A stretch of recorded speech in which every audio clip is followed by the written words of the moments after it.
Shalom à tous, nous vous saluons de partout à travers le monde et vous souhaitons la bienvenue à votre émission Point de doctrine avec l'homme de Dieu, le révérend Dr Sitalema, homme de Dieu. Shalom. Shalom mon frère. Un mot à tous ces gens qui sont bénis par ces programmes de partout à travers le monde. Soyez les bienvenus à l'émission, c'est toujours un grand plaisir d'avoir rendez-vous avec vous pour qu'ensemble Dieu nous bénisse en écoutant sa parole. Merci. Gloire à Dieu. Alors nous rappelons pour nos fidèles téléspectateurs que nous avons parlé dans l'émission précédente de la formation des disciples. Je pense que nous aimerions parler aujourd'hui de la formation des disciples et la maturité spirituelle, ou le discipolat et la maturité spirituelle. Homme de Dieu, comment définissez-vous la maturité spirituelle? Quand nous parlons de la maturité spirituelle, il est plus facile de penser à la nature. Oui. Quand on plante un arbre, on a ce souci de voir l'arbre croître et devenir mûr. Et quand l'arbre devient mûr, ça signifie que l'arbre produit l'objectif qu'on a poursuivi en le plantant. Par exemple, un manguier, dès que l'arbre commence à produire des fruits de mangue, on dit que l'arbre est mûr. Oui. Mais pour l'être humain, quand nous naissons comme des petits-enfants, des bébés, mais tout parent s'attend à ce que l'enfant grandisse. Oui. Comme objectif qu'il devienne un enfant mûr, qu'il puisse atteindre la maturité. Oui. C'est la même chose aussi dans la vie spirituelle. Quand nous naissons de nouveau, en reconnaissant Jésus comme notre sauveur, en l'acceptant dans nos vies, nous entrons en tant qu'enfants de Dieu nés de nouveau. Oui. Nous entrons dans un processus de croissance. D'accord. Qui a comme objectif atteindre la maturité. Et la maturité dans la vie spirituelle, c'est être comme Jésus-Christ. D'accord. Il reste pour nous notre référence, notre modèle. Dieu veut que nous devenions tous semblables à Jésus-Christ. Donc la maturité spirituelle a à voir avec la croissance spirituelle, a à voir avec la ressemblance à Jésus-Christ, a à voir avec le fait que nous grandissons, nous devenons de plus en plus semblables à Jésus-Christ du point de vue moral, du point de vue spirituel, du point de vue éthique, du point de vue priorité dans nos vies, du point de vue de comment vivre sur la terre une vie qui fasse plaisir à Dieu. Oui. Là, je voudrais quand même que nous lisions deux passages. Je vous en prie, homme de Dieu. Disons même trois. Oui. Le premier passage, nous trouvons ça dans Colossiens chapitre 1, versets 28 à 29. Là, nous voyons Paul, le grand formateur des disciples, comment il parlait de son travail et comment il soulignait la maturité spirituelle. Colossiens 1, 28 à 29. Celui que nous annonçons, exhortant tout homme et instruisant tout homme en toute sagesse, afin de présenter à Dieu tout homme devenu parfait en Christ. C'est à quoi je travaille en combattant avec sa force qui agit puissamment en moi. Ici, nous écoutons Paul parler de son travail. Son travail avait deux aspects. Un, annoncer Jésus-Christ, et deux, ceux qui acceptaient Jésus-Christ, qui reconnaissaient Jésus comme étant leur sauveur personnel. Paul travaillait pour faire de ces gens-là des gens parfaits en Christ. Oui. Le mot parfait qui est ici, c'est le mot accompli en Christ. C'est le mot traduit dans notre Bible par mûr, être mûr dans le Seigneur. Oui.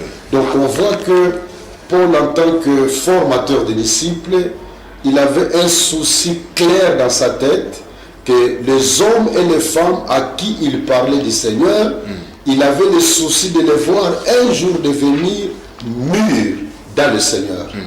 Et quand nous lisons toujours Paul, dans Romains 8, verset 29, Paul nous dit, car ceux que Dieu a connus d'avance, il les a aussi prédestinés à être semblables à l'image de son Fils, afin que son Fils soit le premier-né de beaucoup de frères. On voit bien ici Paul qui précise que la volonté de Dieu pour chacun de nous, c'est que nous devenions de plus en plus semblables à Jésus-Christ. Ok. Parce que, comme vous le savez, dans Genèse 1, nous apprenons que Dieu a créé l'homme à son image, à sa ressemblance. C'est le péché qui a détruit l'image de Dieu dans l'homme. L'homme a toujours l'image de Dieu, mais cette image a été déformée, a été corrompue, comme disent les théologiens. Eh bien, Jésus vient pour rétablir cela, pour renouveler ça, pour faire en sorte qu'il soit l'exemple de l'homme parfait sur la terre, l'homme tel que Dieu le veut que nous soyons. Oui. Donc la maturité spirituelle a à voir avec cette ressemblance à Jésus-Christ qui reste le vrai homme. D'accord. Le vrai homme. Plus nous sommes semblables à Jésus, plus nous devenons vraiment humains. Et moins nous sommes semblables à Jésus, moins nous sommes humains et plus nous sommes semblables aux animaux. Est-ce qu'avant d'aller un peu plus loin, ce n'est pas un idéalisme, est-ce un réalisme? Quand vous lisez Paul qui dit que rendre tout homme parfait, c'est une perfection spirituelle ou bien c'est une perfection expérimentale? C'est pour cela que quand j'ai parlé des mots parfaits, j'ai dit que le mot traduit par parfait est traduit ailleurs par accompli. D'accord. C'est dans le sens d'être non pas parfait du perfectionnisme, mais parfait dans le sens d'accompli, d'atteindre les niveaux qu'on doit atteindre en tant qu'être humain.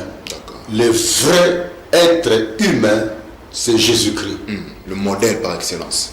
Le modèle par excellence. Le vrai homme, c'est Jésus-Christ. D'accord. Parce que lui n'a jamais péché. Oui. Nous sommes des êtres humains, mais détruits par le péché, rendus mauvais par le péché. Jésus vient sur la terre nous sauver et son salut qui nous apporte consiste à faire de nous de vrais hommes.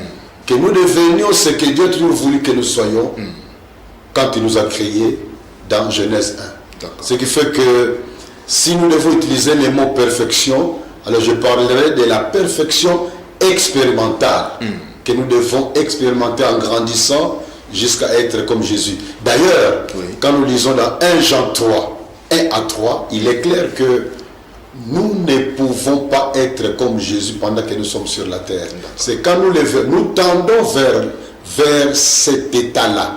Et quand nous le verrons tel qu'il est, nous serons alors tel qu'il est. Alors justement, homme de Dieu, est-ce qu'il y a des caractéristiques d'un chrétien mature ou bien d'un chrétien mûr? Parce que je comprends bien, un chrétien mature, c'est un chrétien mûr. Quelqu'un qui a grandi, qui s'est développé. Y a-t-il des caractéristiques qu'on peut identifier dans la vie d'une telle personne? Y a-t-il des caractéristiques qui peuvent attester que je suis en train de tendre vers la maturité ou que j'ai atteint la maturité? Je crois que toute la Bible nous présente les caractéristiques de quelqu'un qui est mûr dans le Seigneur. Toute la Bible, l'Ancien et le Nouveau Testament. Quand nous voyons dans Genèse 1 et 2, l'homme est mûr. Il est accompli. Il est ce que Dieu a voulu qu'il soit. Il n'a pas besoin de grandir de nouveau. Il a atteint les niveaux qu'il fallait. Dans Genèse 3, le péché fait détruire l'homme. L'homme a été massacré par le péché, détruit par le péché, déformé par le péché, corrompu par le péché. C'est comme un véhicule neuf, marque Nissan, sort d'un garage, et puis le chauffeur excité colle le véhicule contre un arbre. Le véhicule garde toujours la marque Nissan. On verra bien que ce n'est pas ce que les constructeurs ont voulu qu'il soit, qu'il ait comme forme. Donc le véhicule a été déformé. Le péché nous a déformés. Alors toute la Bible qui reste nous montre la souffrance de Dieu de vouloir refaire l'homme.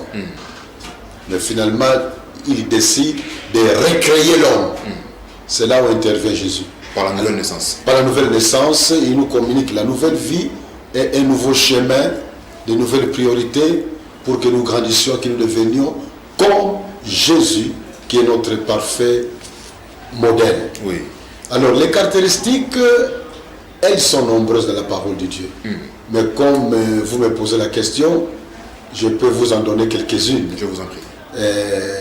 Par exemple, une des marques d'une personne mûre dans le Seigneur, c'est qu'elle sait gérer sa langue. D'accord. Il ne dit pas n'importe quoi, il ne dit pas n'importe quand, et ce qu'il dit, il le dit après avoir tourné sa langue 7 fois, comme le dit un adage. C'est quelqu'un qui sait aussi écouter les autres. C'est quelqu'un, celui qui est vraiment mûr dans le Seigneur, c'est quelqu'un qui sait garder les secrets. C'est quelqu'un qui sait respecter les autres. C'est quelqu'un qui sait reconnaître la valeur des autres. C'est quelqu'un qui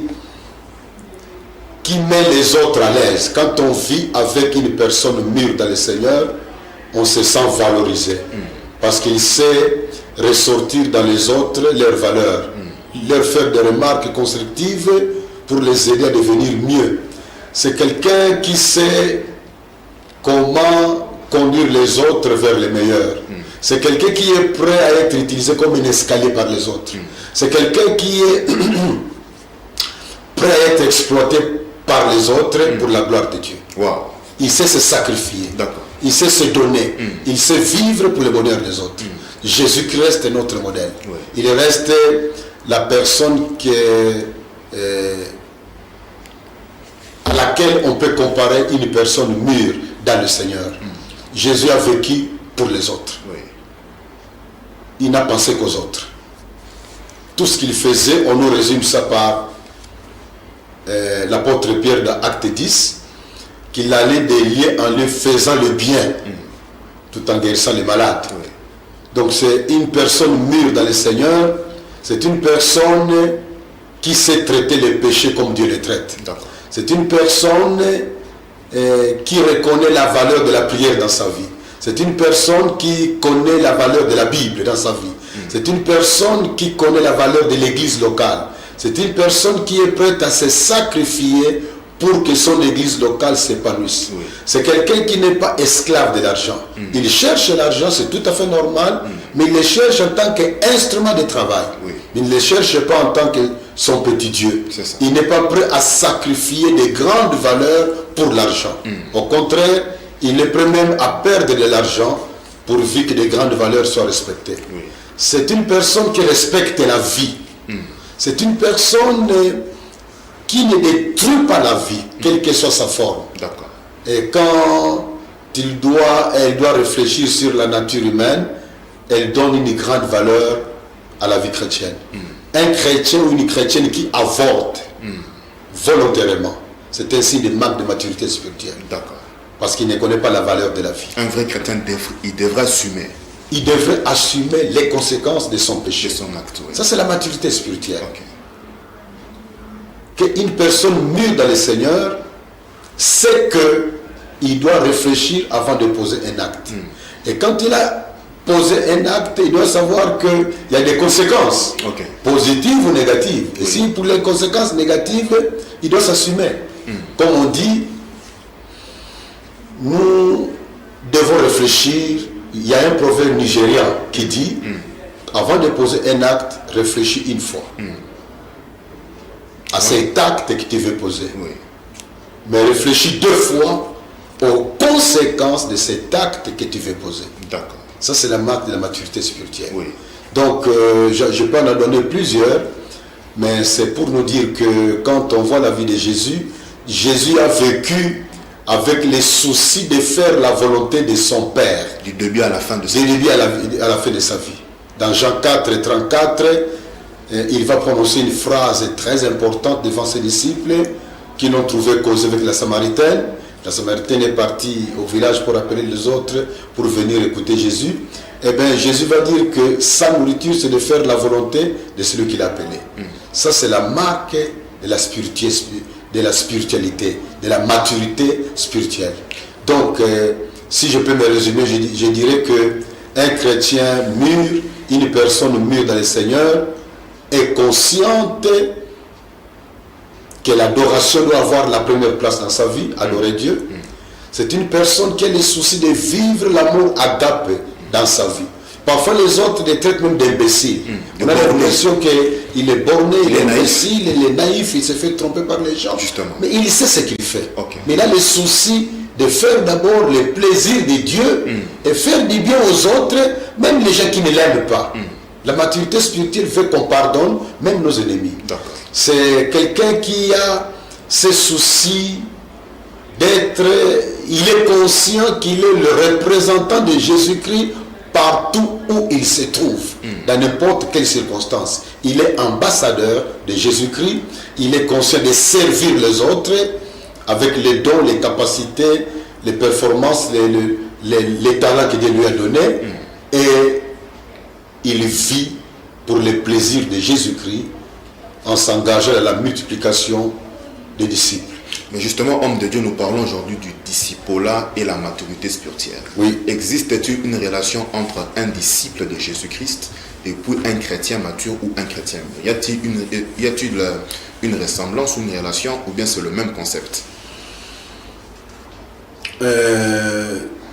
Quand nous considérons le caractéristique d'un chrétien mûr et des disciples de Jésus-Christ, on verra que les fonds, eux, la même, et eux les mêmes.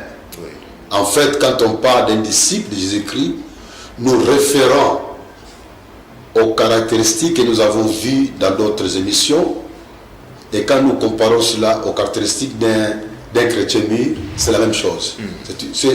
Ce sont deux chrétiens mûrs et disciples de Jésus-Christ, ce sont des expressions qui parlent de la même personne. C'est comme des synonymes, on peut dire. Des synonymes. Ah, d'accord. Ce sont des termes équivalents. Oui.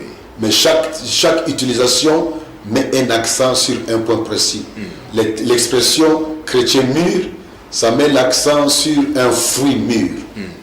Sur quelque chose qui a grandi, qui s'est développé, et qui est en train d'atteindre un niveau élevé et qui deviendra le niveau réel dans l'autre côté du monde.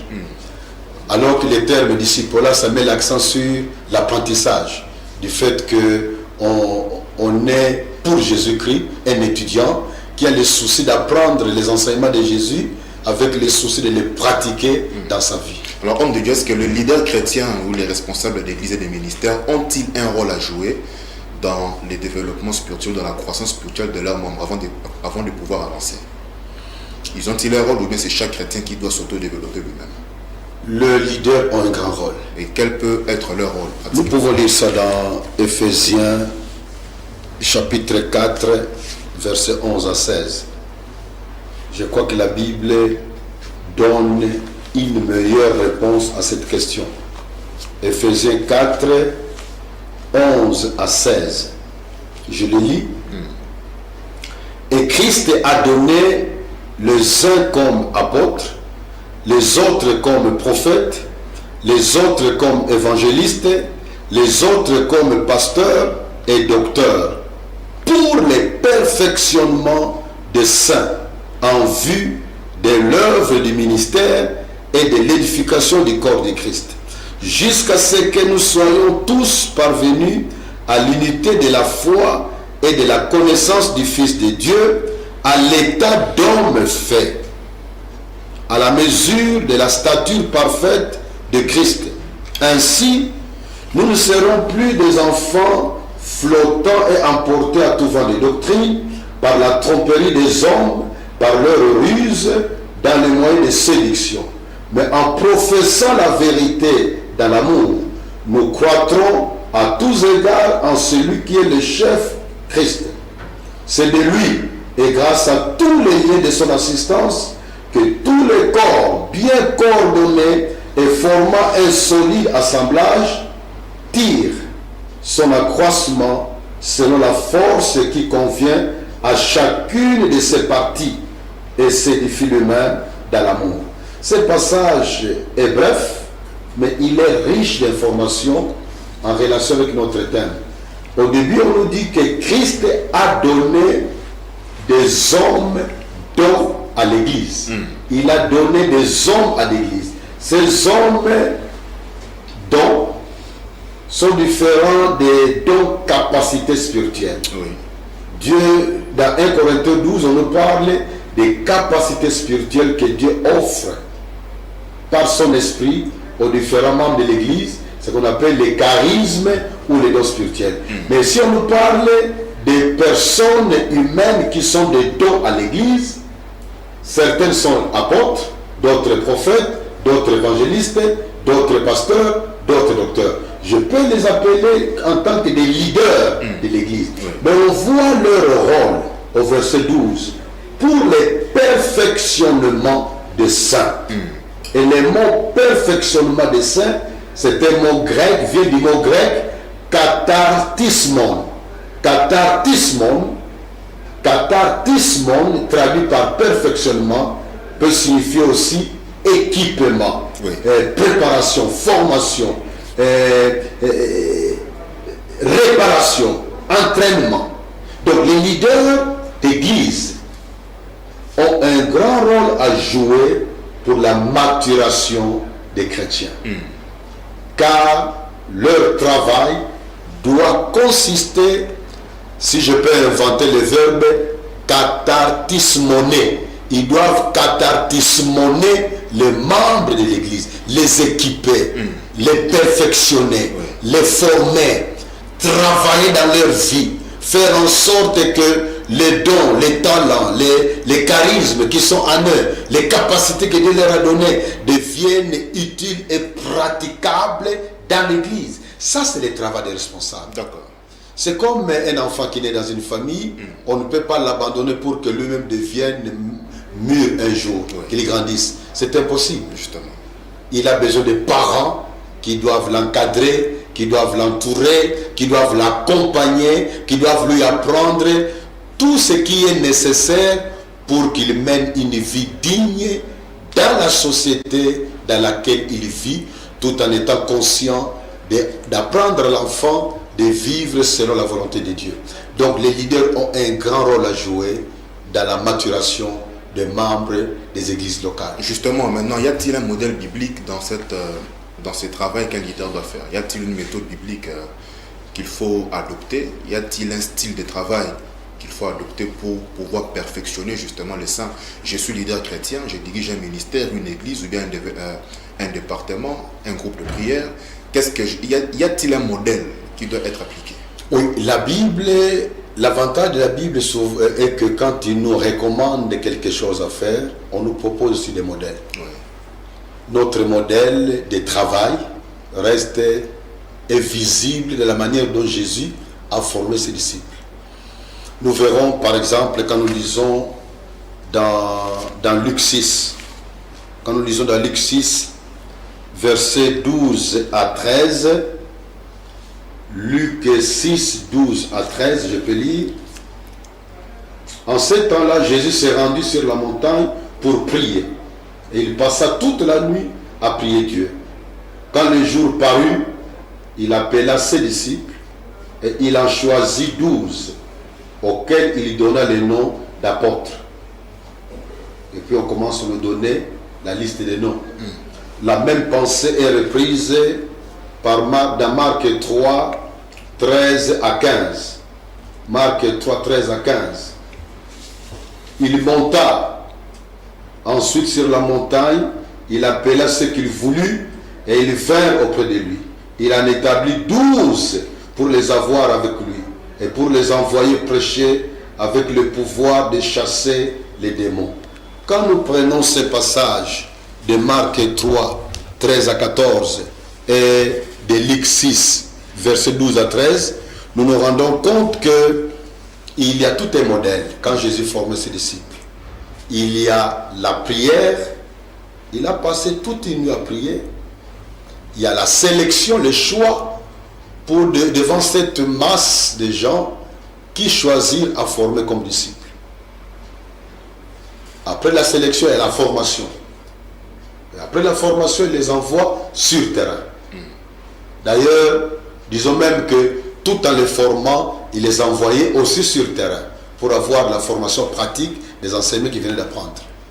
On voit la même chose, ce schéma aussi chez Paul. Dans 2 Timothée 2, verset 2, on ne nous parle pas de l'aspect prière. Mais là-bas, nous voyons Paul qui dit à Timothée, il lui dit, c'est que tu as appris de moi en présence de plusieurs témoins. Il ne faut pas enseigner ça à tout le monde, parce qu'il y a des enseignements qu'on ne peut pas donner à tous les chrétiens. Certains vont considérer ça comme étant... C'est comme Jésus a dit, ne donnez pas des choses saintes aux cochons. D'accord. Il y a certains types d'enseignements... On ne peut pas dire en public. On ne peut pas dire en public, non pas que c'est de l'occultisme. C'est là où je voulais... Mais parce que simplement, pour certains, c'est un gaspillage du temps. D'accord. C'est comme ça que Paul va dire à Timothée, c'est que je t'ai appris devant les gens, devant un nombre de témoins, dans ton église, confie-les, non pas tout le monde, mais à des gens fidèles et capables de les enseigner aux autres. On voit la notion de sélection. Il faut savoir sélectionner ceux que tu veux former comme disciples. Même si tu as une grande population dans ton église locale, où tu as beaucoup de relations avec beaucoup de chrétiens, ce ne sont pas tous les chrétiens qui sont prêts à être formés comme disciples. Justement. Ou je peux même dire, ce ne sont pas tous les chrétiens qui sont prêts à être formés comme disciples par vous. D'accord. Certains n'ont même pas l'envie d'être disciples. Justement.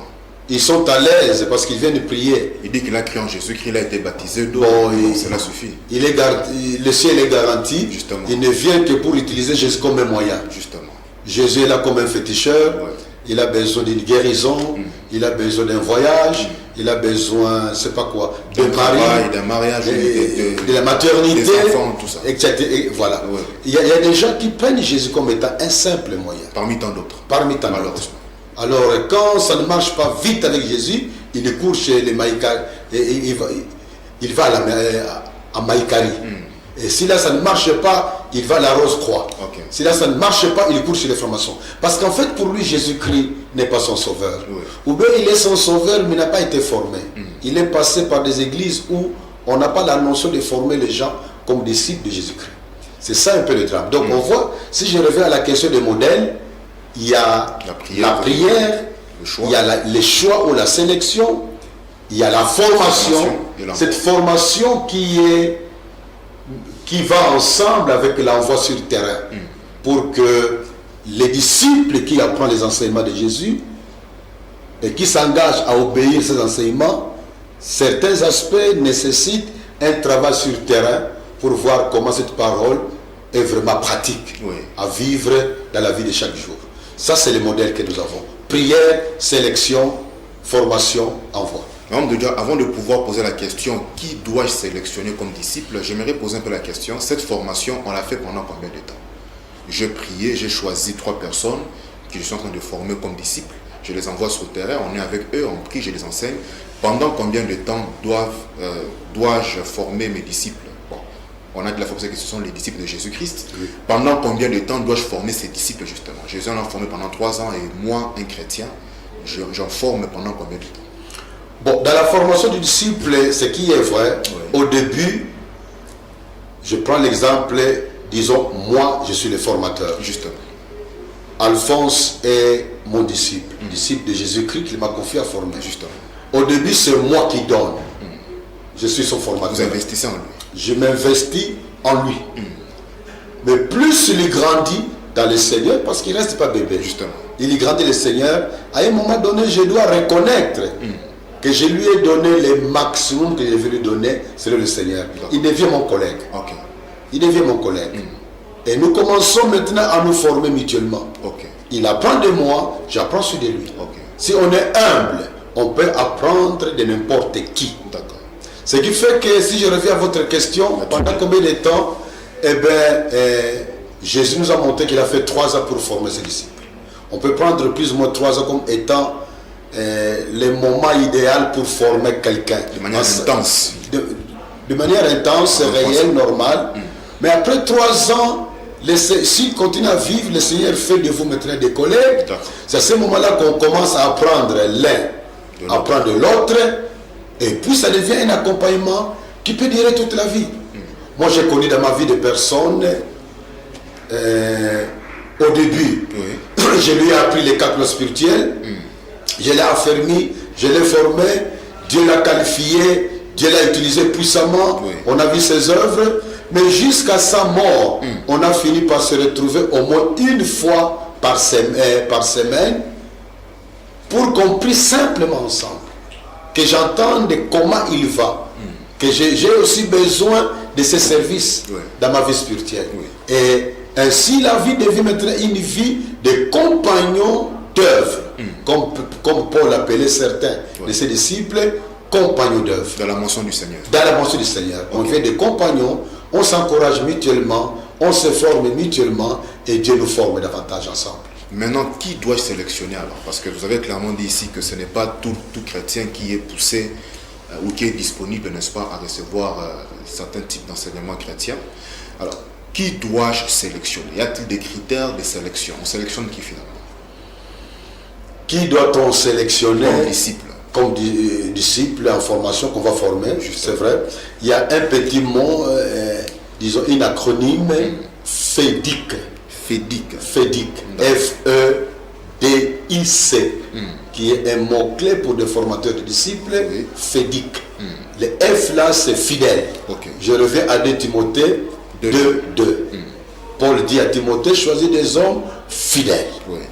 La fidélité, c'est une caractéristique fondamentale à discerner dans la vie de quelqu'un en qui tu veux investir ta vie pour le former comme disciple. La fidélité. Fidélité dans 2 sens. Fidélité dans le sens de sa confiance dans les promesses de Dieu. D'ailleurs, nous les chrétiens nous appellent aussi les fidèles du Seigneur. Mais aussi fidélité dans le sens de transmettre, de saisir et garder fidèlement les enseignements tels qu'il les lui donne et de les transmettre aussi fidèlement aux autres. La fidélité. J'insiste beaucoup sur ça. Quand tu es en contact avec quelqu'un qui n'est pas fidèle, il ne faut pas trop dépenser son temps à investir sa vie. D'accord. Tu peux regretter un jour d'avoir gaspillé ton temps. C'est depuis 75 que je connais le Seigneur. C'est depuis 76 que Dieu m'a appris à former des disciples. Plus de 45 ans déjà. Et c'est en 79, Oui. grâce à la formation du Campus pour Christ, que je me suis passionné Dans les disciples. dans les disciples-là. Eh bien, j'insiste, ce qui est insisté par la parole de Dieu et par tout formateur de disciples, la fidélité. Quelqu'un qui est fidèle. Cette fidélité se remarque aussi par sa loyauté. Vis-à-vis de vous. Vis-à-vis du formateur, mais d'abord vis-à-vis de Jésus-Christ. C'est très important, la fidélité. Deuxième caractéristique, c'est FEDIC. le E, l'enseignabilité. Ok. Qu'il soit enseignable, qu'il soit capable et assoiffé de recevoir des enseignements. Oui. Il a le souci d'apprendre. Oui. Il a la soif d'apprendre. Il veut connaître. Parfois cette soif se remarque par ces questions qu'il vous pose incessamment. Oui. De temps en temps, il vous dit, par exemple, j'ai lu la Bible, j'ai rencontré tel mot, je ne sais pas de quoi il s'agit. Ou bien dans sa vie spirituelle, elle a un conflit intérieur, mais je ne sais pas comment résoudre tel problème. On voit qu'il a le souci de recevoir de ta part une connaissance qui peut l'aider à être mieux dans sa vie spirituelle. L'enseignabilité. C'est lui qui donne l'impression de tout connaître. Tu peux l'aider d'abord par des remarques. Ok. Pour qu'il soit libéré de cet orgueil-là. Mais s'il ne s'amende pas, garde les contacts, mais ne les mets pas dans les groupes déjà que tu veux former comme disciple. Tu risques de perdre trop ton temps pour rien. Je répète que Jésus lui-même a sélectionné les gens à former. Ça montre bien que nous devons savoir qu'on ne peut pas former tout le monde au même moment. Il faut choisir. Et comme on ne peut pas aussi faire la formation des grandes masses, les disciplines ne se fait jamais en masse, ça se fait en petits groupes, en des contacts avec une personne ou bien à 2, à 3, à 4, des petits groupes. Quand il n'est pas enseignable, ça ne vaut pas la peine. Parce qu'un disciple, comme le dit son mot, c'est un élève, c'est un apprenti, c'est quelqu'un qui veut connaître, c'est un étudiant. Il faut qu'on remarque qu'il a la soif de connaître. FEDIC, F, fidélité, E, enseignabilité, D, disponibilité. Ok. Quand on forme les disciples, la disponibilité est de la part du formateur. et de la part des disciples en formation est fondamentale. Il faut que l'élément temps et les concepts de priorité soient clairement établis dans la vie de la personne. Peut-être que ce n'est pas aussi fort, mais même parmi les enseignements lui donnés, ce sont ces éléments dont je parle ici, qui sont les caractéristiques à utiliser pour discerner qui choisir, peuvent aussi être enseignés à ces gens que vous allez former comme disciples, en tant que leur communiquer des enseignements sur ça. Parce que celui qui n'est pas disponible, ce ne vaut pas la peine de l'impliquer dans votre formation de disciple. Personnellement, quand je suis en contact avec quelqu'un, je me rends compte qu'il n'est pas fidèle au rendez-vous, il n'est pas fidèle à faire les TP que je lui donne, il n'est pas disponible, il a trop d'excuses pour ne pas être présent, je me retire. Je ne les chasse pas, mais je deviens calculateur de mon temps, parce qu'on n'a que 24 heures à utiliser sur la terre. Il y a FEDIC, les I là, FEDIC, les I, initiative. Quelqu'un qui se prend des initiatives. Parce que la formation des disciples exige qu'on prenne des initiatives dans la manière dont on va aborder les... Parce que lui aussi doit être formé pour qu'un jour il aborde aussi les autres personnes. Justement. Il doit être capable de prendre des initiatives. Il doit être quelqu'un qui, vous remarquez dans sa vie, qu'il est relationnel. Vous remarquez dans sa vie qu'il a les soucis de bâtir des relations sociales qui sont en ordre. Vous remarquez un équilibre émotionnel dans sa vie. Devant un danger, il ne panique pas pour perdre le contrôle, mais il est là, manifestant la maîtrise, et capable même de concevoir une solution à laquelle vous n'avez pas pensé. Prends des initiatives. Et le mot C, c'est le cœur. Quelqu'un qui a un cœur pour Dieu, il a aussi un cœur pour les âmes perdues. Il a ce souci de faire plaisir à Dieu, et il a ce souci d'être utile aux âmes perdues. Quand on remarque cela, il n'y a pas que ça. Mais ça, au moins c'est fondamental. FEDIC. Quand on marque les 5 éléments résumés par FEDIC, eh bien, dans une personne, engagez-vous dans sa vie, vous avez la grande probabilité de faire un bon travail dans la vie de la personne. Gloire à Dieu. Alors nous rappelons tous qui nous suivent, qui sont bénis par ce programme, que nous sommes dans l'émission Point des doctrines et nous parlons du discipolat et de la maturité spirituelle avec l'homme de Dieu, le révérend Dr Sita Lumba. Il nous reste pratiquement 10 minutes. Nous allons aborder 2 questions avant de clôturer. La première des choses, vous avez parlé maintenant de ce qui a trait à la maturation spirituelle. Alors, quels sont les avantages d'une église qui met l'accent justement sur la formation des disciples? Y a-t-il des avantages là-dessus? Une église locale ou un ministère chrétien qui met l'accent sur les disciples-là, y a-t-il certains avantages? Avant de donner les avantages, je voudrais simplement souligner d'abord que quand une église met l'accent sur la formation des disciples, elle est en pleine volonté du Seigneur Jésus-Christ. Parce que nous l'avons dit, que c'est le Seigneur Jésus-Christ qui en a fait comme étant le travail numéro 1 de tout chrétien sur la terre et de toute église locale. Alors, du point de vue avantage, je peux en donner 6. Le premier avantage, c'est qu'une église qui met l'accent sur la formation des disciples aura des membres de très haute qualité. Des membres de son église. Cette église-là seront des membres de bonne qualité. Parce qu'en réalité, un disciple, dans sa vie personnelle, il met Jésus au centre de ses préoccupations. Il aime la prière. Il est attaché à la Bible. Il est attaché à son église locale et cherche les biens de son église locale. Et il est attaché à évangéliser et à former des disciples. Conséquence, une église qui met l'accent sur les disciples là, eh bien, il est en train de faire le travail que Jésus veut, qui doit être fait sur la terre des hommes. Il y aura des qualités, il y aura des membres de bonne qualité. Dans cette église-là, il y aura la joie d'être un nouveau qui vient dans une telle église. Après quelques semaines, il se dira, je vais m'attacher ici. Parce qu'il se rend compte que la vie chrétienne est vécue. Deuxième avantage, il y aura une croissance spirituelle des membres. Les membres vont expérimenter la croissance spirituelle. Parce qu'ils sont pris en charge. Justement. Il y a une pratique de la pastorale de proximité. Oui. Chaque membre est accompagné spirituellement par la manière dont cette église locale est organisée. Troisième avantage, l'église va connaître une croissance numérique. Parce que chaque membre devient à la longue productif, reproductif. Il a, en tant que disciple, il veut aussi former des disciples. Un autre avantage, l'église connaîtra une croissance structurelle, organisationnelle, une croissance en leadership.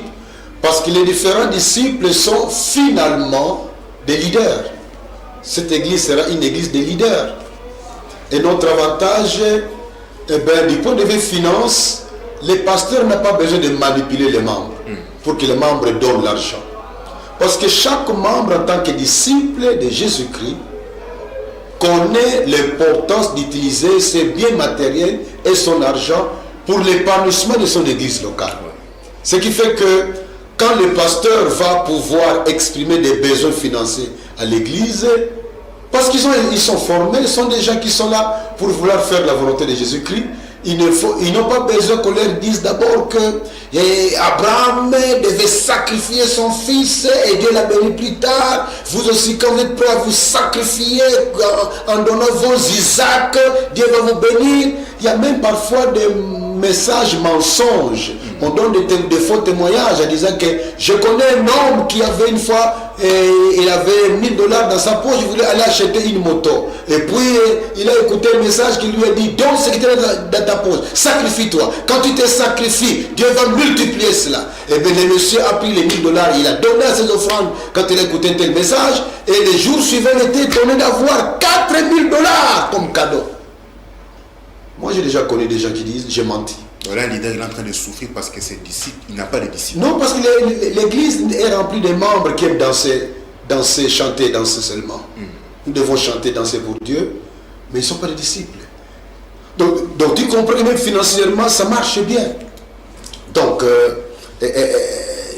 je peux seulement donner un dernier avantage parmi tant d'autres. Oui. C'est qu'il a un sens, les membres ont un grand sens de leur responsabilité dans l'église. Merci beaucoup, nous sommes vraiment arrivés à la fin. Je pense que la dernière question, en 1 minute, oui, bien qu'on pourra revenir la fois prochaine, que peut faire un leader chrétien qui veut transformer son église locale en centre de formation de disciples? On peut en parler maintenant ou bien on les garde pour l'émission prochaine? Non, moi je crois que c'est une question fondamentale qu'on va garder ça pour la semaine prochaine. Merci homme de Dieu. Un dernier mot, tout ce que nous suivons, qu'on puisse clôturer. Dernier mot, c'est que mes frères et sœurs en Christ, parce que nous sommes chrétiens, nous sommes des disciples, normalement. Malheureusement, ce n'est pas toujours vrai. C'est pourquoi nous sommes en train de nous rappeler, nous tous, devenons des disciples de Jésus-Christ si on ne l'est pas encore. Et si on l'est, devenons des formateurs de disciples. Nous en avons grandement besoin dans notre pays où il y a beaucoup de chrétiens, mais très peu de disciples. Et plus le nombre de disciples de Jésus-Christ augmentera dans le pays, plus nous verrons l'impact du christianisme sur le vrai développement d'une nation. Que le Seigneur nous bénisse tous. Merci. Merci beaucoup. Alors, nous vous donnons rendez-vous la fois prochaine à la même chaîne et à la même heure. D'ici là, portez-vous bien. Maranatha.